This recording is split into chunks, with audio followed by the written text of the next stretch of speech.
Sebuah kecelakaan lalu lintas terjadi di Jalan Utama Denpasar Gilimanuk KM 106 hingga 107 tepatnya di Desa Tuwet, Kecamatan Melaya, Jembrana pada Sabtu lalu. Insiden ini melibatkan Toyota Yaris dan kendaraan pikap sekitar pukul 18.25 WITA. Kapolsek Melaya AKPI Ketut Sukadana menjelaskan bahwa kecelakaan bermula saat Toyota Yaris yang dikemudikan oleh Iwan Prasetyo, warga Jakarta Timur bergerak dari arah Gilimanuk menuju Denpasar. Ketika mencoba mendahului kendaraan tak dikenal di depannya dengan mengambil jalur kanan, Toyota Yaris bertabrakan dengan pikap yang datang dari arah berlawanan. Pikap tersebut dikemudikan oleh Bagus Sugiharto dari Banyuwangi.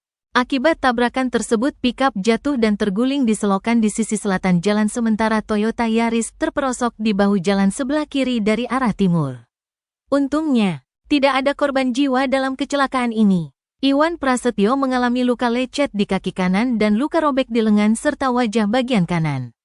Sementara itu Bagus Sugiharto dan penumpang pikap Alfian Ardiananta mengalami sejumlah luka lecet pada tubuh mereka. Korban-korban tersebut segera dilarikan ke Puskesmas Melaya untuk mendapatkan perawatan. Kerugian materi akibat kecelakaan ini diperkirakan mencapai 50 juta.